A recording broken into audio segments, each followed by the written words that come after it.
It was supposed to be an ordinary job, an ongoing construction project in a remote part of Bangladesh. The land had been barren for years, untouched, waiting for modern development to breathe life into it. But from the very first day, something about the site felt off. The air was heavy, the silence deeper than usual, and even the workers, hardened men who had spent years in construction, seemed uneasy. Rafiq, one of the senior workers, warned them. This land, it wasn't always empty. Something terrible happened here long ago, but no one paid attention. After all, every old place has its fair share of ghost stories, right? Then, on the third night, the first man vanished.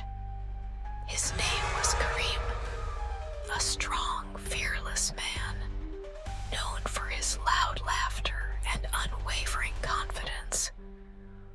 But that evening, as the workers settled in their temporary sheds for the night, Karim stepped out for a smoke. He never returned. The next morning, his belongings were still there. His bag, his boots, even the half-burned cigarette on the ground. But Karim was gone. Not a single footprint. No blood. No sign of struggle. It was as if the earth had swallowed him whole.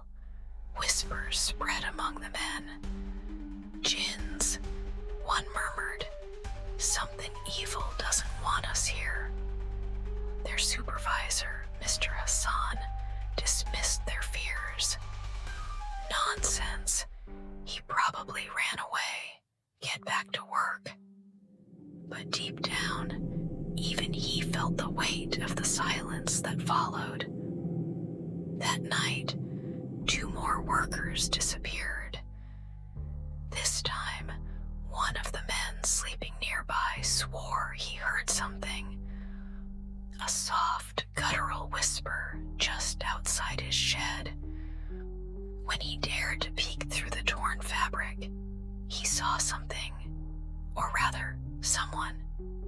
A figure, too tall, its limbs twisted at unnatural angles, standing at the edge of the site. Its eyes, oh, those eyes, they glowed, burning like dying embers in the dark. And just as he tried to scream, the figure flickered and vanished. By morning, 2 beds lay empty. Panic spread. Some workers refused to stay another night. But the project was already behind schedule, and Mr. Hassan couldn't afford delays. So, he hired new laborers, dismissing the disappearances as coincidences. And then, they dug too deep. The excavators hit something beneath the soil. At first, they thought it was just old debris, maybe the remains of an old building. But as they cleared the dirt, their hands trembled. It was a door, a heavy, rusted iron door buried deep under the land. It had strange carvings, symbols no one recognized, and most disturbingly, a thick, rusted chain bound it shut, as if someone had sealed it long ago to keep something from coming out. The workers refused to touch it. Seal it back, leave it alone, they begged. But curiosity got the better of Mr. Hassan. He ordered the chains to be cut. The moment the metal fell to the ground, the air changed. A deafening silence spread. Not a bird, not an insect, not even the wind dared to move. Then, a breath, a sound, low and rasping,